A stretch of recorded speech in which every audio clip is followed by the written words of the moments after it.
What's up, brand builder? Stephen Hurahan here at BrandMasterAcademy.com, and in this video you're going to learn how co-branding works with 5 potent examples. So you can enhance your reputation through association and grow your reach, your awareness, and your sales as you do it.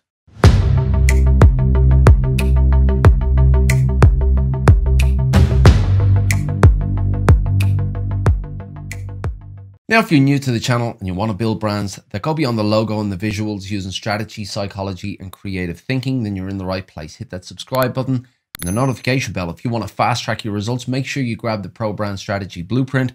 It's a free download and the link is in the description. Now, I speak often about the evolution of branding and where brands going. And today, brands are looking more and more for new, innovative, and creative ways to engage and grow their audiences, and co-branding is one such strategy. So what is co-branding? Well, co-branding is a strategy used by 2 or more brands to collaborate on a shared venture. Now, that shared venture may be the creation of a new product or the promotion of an event, but ultimately both brands here are looking to leverage the equity, the reputation, and the audience of the other brand. So essentially they're coming together to collaborate and align with each other through their shared values, shared interests, and shared audiences. Now, if the brands are well aligned and the idea and the execution is solid, then the outcome should be enhanced reputation, reach, exposure, market share, and of course, sales. So why use a co-branding strategy? Well, this strategy essentially pairs 2 brands that are well aligned in that each of them has taken the time to earn a reputation and earn trust in the market in an audience that is shared by both of them, or at least a segment of an audience that is shared by both of them. And this alignment allows them to collaborate together and lean on the trust and the reputation of the other brand. So essentially each brand is endorsing the other and leveraging the trust and the reputation earned by that brand. So what are the benefits of a co-branding strategy? Well, I touched on some of them earlier.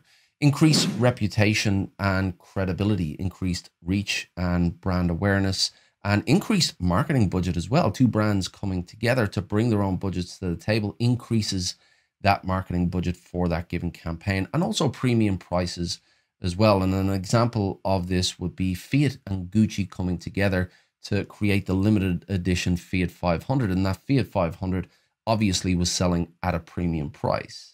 So what are the common types of co-branding? Well, we have component co-branding where you combine 2 products. So an example of this would be Taco Bell and Doritos coming together to combine their products to create a new one. You've also got joint venture co-branding where an entirely new product is created by 2 brands. And an example of this would be Adidas and Kanye. Obviously, Kanye West is a personal brand, and the 2 of their brands and those reputations coming together to create an entirely new product. You have sponsorship co-branding as well, where 2 brands come together to promote an event. Now, this is typically for a shared audience with a shared interest, and a great example of this would be GoPro and Red Bull. And then you have tandem co-branding as well, where brands that have complementary products promote the use of those products together, and Apple and Nike would be a perfect example of that. So let's have a look at the GoPro and the Red Bull co-branding example for a second. Now, on paper, this doesn't really look like it would work. On one hand, you have a soft drink company. On the other hand, you have a technology company. But the reason that it works so well is the way the 2 of them have aligned themselves with the extreme sports space. Now, their audience shares a passion for extreme sports, and each of these brands have aligned themselves very, very successfully into that extreme sports niche. And this is why they work so well. At every single extreme sport event, you have Red Bull and you have GoPro, and they are there consistently time and again. So this one makes sense. It matches up, and it matches up through their alignment, through their audience and their audience's passion for extreme sports.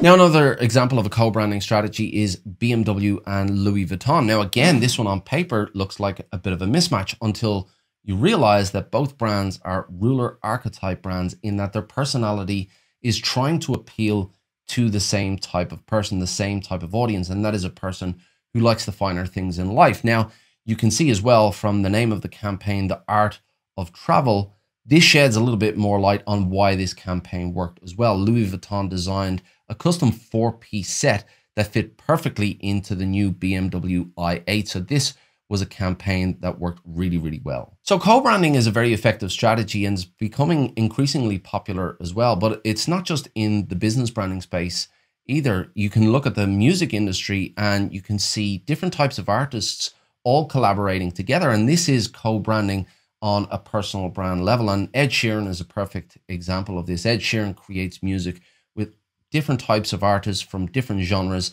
and he increases his reach and exposure every time he does it. And no matter what industry you're in, there's always an opportunity to collaborate with another brand, to cross-pollinate and gain exposure and leverage their trust and their reputation in the marketplace. Speaking of enhanced reputation, if you want to grow your brand equity by increasing your brand awareness, then this video will show you how. Until next time, brand like a master, and I'll see you in the next video.